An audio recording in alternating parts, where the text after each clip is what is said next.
ketersediaan dari talenta digital atau SDM digital ini untuk bisa memaksimalkan potensi ataupun tadi transformasi digital yang sedang kita gencarkan saat ini?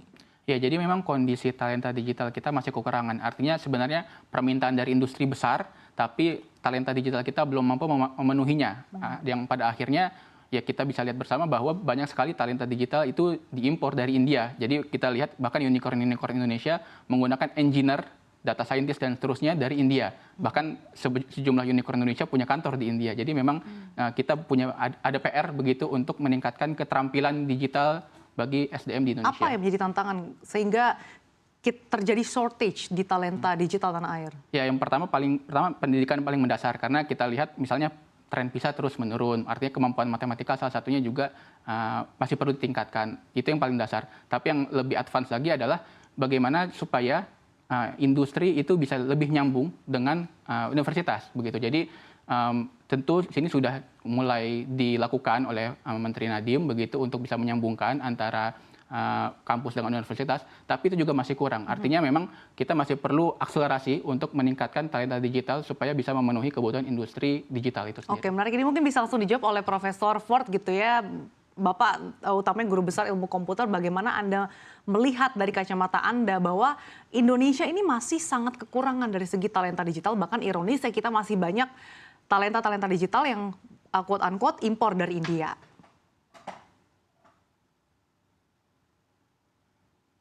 Silakan di-unmute terlebih dahulu, Profesor Ford. Jadi kalau kita bicara talenta itu ada 3 pilar yang perlu dipahami di sini. Yang pertama adalah perguruan tinggi atau sekolah-sekolah vocational yang tentunya akan menghasilkan mereka. Pemerintah itu lebih dari sekitar 10 tahun belakangan ini sudah fokus dalam konteks tidak menghasilkan sarjana yang hanya sebatas gelar. Jadi lebih mendekankan lebih dalam konteks graduate kompetensi mereka seperti apa. Itu sebabnya Menteri Pendidikan Pak Nadiem itu menyebutkan ada Merdeka Belajar, Belajar Merdeka dan seterusnya. Itu merupakan sebuah terobosan di mana perguruan tinggi tidak lagi seperti mereka mahasiswa itu tidak lagi seperti hanya belajar dalam satu kotak gitu. Jadi mereka bisa melihat dalam konteks industri, mereka bisa juga melakukan diskusi dengan berbagai perguruan tinggi lain, bahkan juga mereka bisa melakukan eksplorasi dengan perguruan tinggi di luar. Seperti itu. Itu yang pertama. Kedua, yang tidak kalah pentingnya adalah komunitas. Komunitas ini sangat penting. Komunitas itu termasuk di dalamnya adalah startup, bahkan komunitas society yang berbasis ilmiah tertentu. Misalkan kalau di Indonesia, kalau yang AI misalnya ada Korika, kalau yang engineering itu misalkan berbasis engineering seperti IEEE, mereka itu banyak melakukan berbagai kegiatan eksplorasi yang menghasilkan banyak sekali talenta di sana. Talenta di sini spesifik, Bu. Jadi mereka yang domain-domain tertentu. Misalnya saya mau menghasilkan seorang data scientist.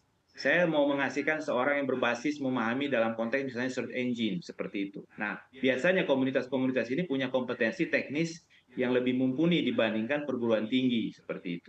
Nah, yang ketiga yang tidak kalah pentingnya adalah government, pemerintah.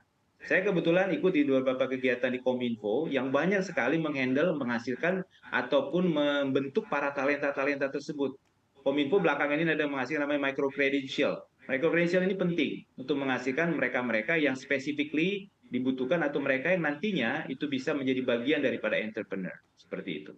Oke, tapi Anda melihat apakah dengan upaya-upaya yang dilakukan untuk meningkatkan talenta digital ini juga sudah selaras gitu Pak dengan akselerasi tadi yang dikatakan infrastruktur digital. Apakah justru peningkatan ini masih cukup lamban di tanah air? Apa yang menjadi tantangan Pak Profesor? Oke.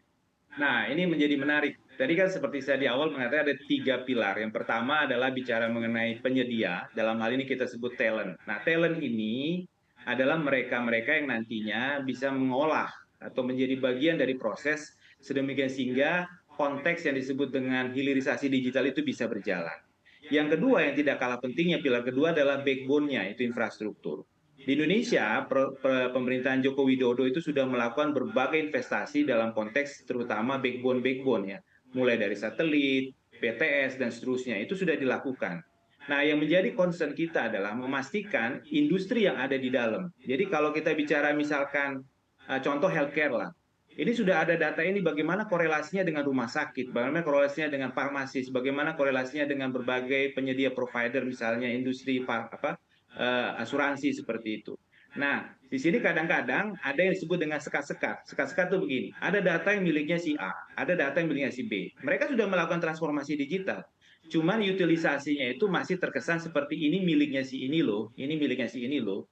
Nah, yang ke depan yang menjadi tantangan bagi pemerintahan baru adalah bagaimana memastikan sekat-sekat itu hilang. Bagaimana memastikan bahwa sekat-sekat itu tidak menjadi penghalang sedemikian sehingga begitu banyak nanti talenta-talenta yang bisa mengutilisasi data-data tersebut seperti itu. Oke, baik.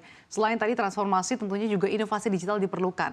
Termasuk kalau kita berkaca kepada negara-negara yang lebih maju, misalkan China, mereka punya perusahaan chip semikonduktor, kemudian Amerika Serikat bahkan punya satelit, perangkat digital lunak, ataupun mungkin berbagai teknologi-teknologi maju lainnya. Kalau Indonesia ini pendekatannya akan ke arah mana? Apakah memang untuk mencapai ke arah sana ini masih cukup jauh, Pak Faras? Ya, kalau industri teknologi tinggi untuk Indonesia memang masih cukup jauh ya. Tapi bukan berarti kita tidak bisa ke arah sana begitu. Nah, itu bisa tadi dimulai dari hal-hal yang memang sudah kita jalankan selama ini. Tadi misalnya dari telekomunikasi di BTS-nya misalnya, juga satelit, dan lain-lain. Jadi memang backbone tadi yang disebut Prof itu menjadi penting sehingga ini kemudian diratakan seluruh Indonesia, kualitasnya ditingkatkan sehingga semuanya bisa mengakses. Nah, ketika itu sudah ada dasarnya atau pondasinya, itu yang kemudian bisa ditingkatkan secara terus-menerus.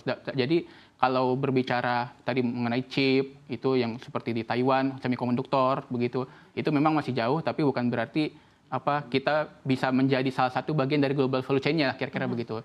Jadi ada chip yang di sana dibangun, berarti di kita bagian lainnya, kayak gitu. Jadi bisa menjadi rantai pasok yang bisa memberikan nilai tambah dalam perdagangan internasional.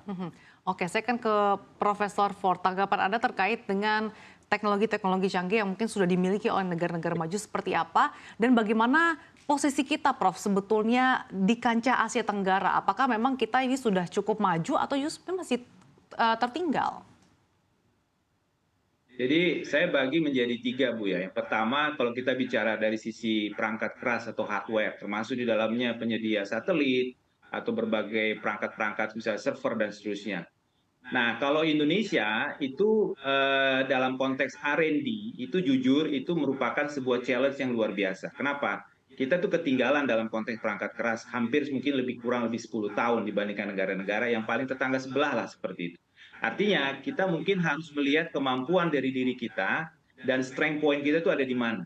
Indonesia tuh strong point itu ada di dua. Yang pertama adalah dari sisi SDM yang terkait dengan perangkat lunaknya. Ini penting sekali, termasuk di dalamnya adalah mereka-mereka yang expert dalam konteks menghasilkan berbagai algoritma misalnya atau algoritma. Karena ini tidak terkait dalam konteks misalnya dari sisi paten dan seterusnya. Harus diingat baik-baik kalau kita bicara perangkat keras, itu banyak paten di sana. Dan itu 90% barangkali dimiliki oleh negara-negara yang lebih dulu yang menghasilkan perangkat-perangkat tersebut. Nah, yang ketiga yang tidak kalah pentingnya adalah kita punya dalam konteks menghasilkan begitu banyak data yang ada di sini. Proses digitalisasi itu akan menghasilkan begitu besar digital data yang tentunya itu menjadi sangat penting. Jangan sampai data yang digital tersebut hanya tersimpan di repositori dan lebih konyolnya lagi kadang-kadang repositorinya pun ditaruh di luar negeri. Ya ini menjadi masalah. Kenapa? Kalau ditaruh di luar negeri, kita tidak tahu apakah data tersebut memang benar-benar 100% tidak digunakan oleh orang lain atau bagaimana.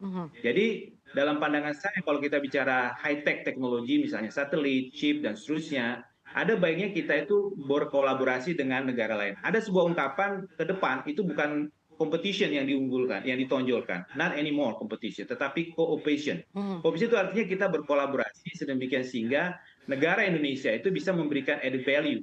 Contoh, ada semiconductor perusahaan yang mungkin akan membuka pabriknya, let's say di Cikarang atau di Batam. Itu mungkin salah satu tantangannya adalah bagaimana Indonesia bisa involve di sana dari sisi SDM-nya dan seterusnya, seperti itu. Oke, pentingnya juga kolaborasi dengan negara-negara lain gitu untuk kita juga Indonesia bisa mengakselerasi pertumbuhan ekonomi Indonesia dengan meningkatkan nilai tambah. Kalau dari pandangan Anda Pak Faras, apa sih Pak yang sebetulnya bisa dilakukan gitu ataupun mungkin PR-PR yang dilakukan supaya kita bisa maksimalkan lagi literasi digital dan yang sudah disampaikan oleh Profesor Ford tadi terkait dengan beberapa upaya-upaya dan juga beberapa pilar yang disampaikan. Ya, yang pertama tadi sebenarnya untuk SDM yang sudah memang memiliki keterampilan digital, itu SDM Indonesia itu tidak kalah unggul. Gitu. Artinya kualitas mereka baik. Nah, gimana caranya supaya ke depan kualitas unggul SDM yang sudah memang punya keterampilan digital ini, mereka bisa mengajarkan juga kepada yang lainnya lebih luas lagi. Jadi inilah kolaborasi, pemerintah tidak hanya menyediakan, tapi juga bisa mengajak mereka untuk membesarkan talenta digital tersebut. Itu yang pertama. Yang kemudian yang kedua adalah yang sudah berjalan selama ini, tadi misalnya e-commerce, artinya program UMKM Go Digital, 30 juta UMKM tahun 2024. Nah ini ke depan, 30 juta UMKM sudah Go Digital. Nah ini namun selama ini masih banyak yang impor. Nah ke depan gimana caranya supaya UMKM yang sudah masuk digital ini bisa memproduksi barangnya sendiri, artinya tidak tergantung lagi barang dari luar negeri. Jadi dari sisi SDM masuk, dari sisi hilirisasi juga masuk, dan tadi untuk tata kelola juga, artinya tadi tidak ada korupsi misalnya di telekomunikasi, begitu tata kelolanya diperbaiki sehingga dari intinya masuk, SDM-nya masuk, kemudian hilirisasinya masuk, sehingga itu bisa saling tersambung satu sama lain dan tadi bisa mensukseskan hilirisasi digital yang digagas. Ada ketersinambungan